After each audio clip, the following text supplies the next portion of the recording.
The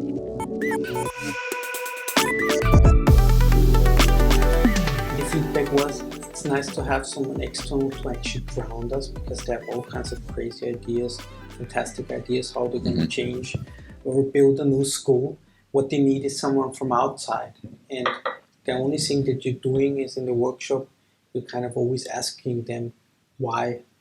Explain it to me. Like, because they're spending all of this time in it's a small group, so they have a great idea, and the next one has like, they're kind of moving off in a space which is like almost fictional, and they need someone to ground them and to pull it back.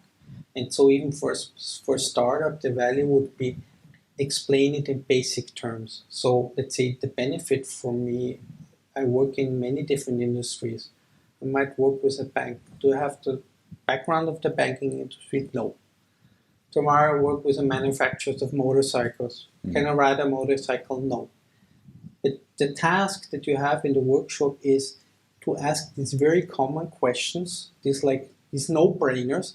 No one can ask in the room, because everyone's going to look at them and say, why are you asking that? I mean, we're working since 1 year on this project and you have not even understood this basic thing.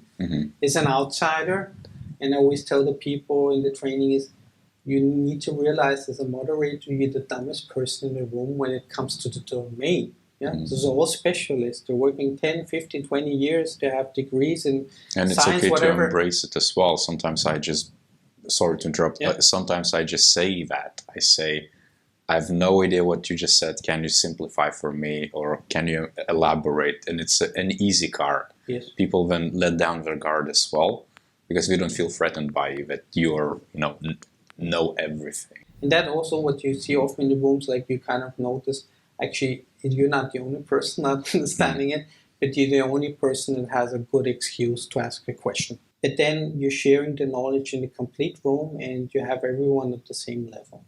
And that's actually a very strong position. So even in a startup community where people are super agile and super creative, it can be very beneficial to have just an outsider step in and say, just explain it to me in simple terms, because I guess those people are going home, speaking with their parents and friends, and they say, well, you're a geek, I don't get it. So now they have this person who's not understanding in the workshop and confronting them and actually forcing them to explain it to me so I can understand it. Would you recommend, Phil, then, let's say for startups, small companies, to get outsiders? Always. Always? Yes. Why? Because it's so easy to, let's say we're good friends, we're working on this fantastic idea, to kind of, I tell you and you're excited, you tell me, and I build on your idea, and we have all these fantastic ideas. It's so easy to lose contact with the real world.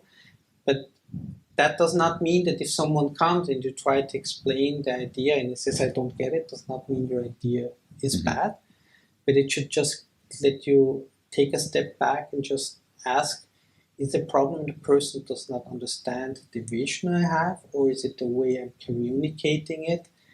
But clearly those are your potential customers in the future. So if I can't explain it to my mother, okay, maybe she's the wrong age group, maybe she's too old, but if I can't explain it to my friends, then maybe I have a problem. So I'm never saying, if you find no one who's going to understand it, it's wrong, because maybe you're the only person who has this vision, but at least it should give you like a stop, make a break, and just check. Maybe you're not getting something. And I definitely agree about that.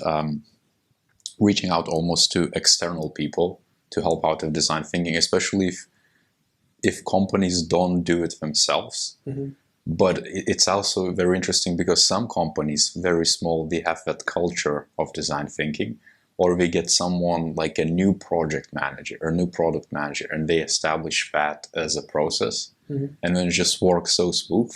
So I think there is some chance that you could get it right, as long as it becomes like almost like widely adopted.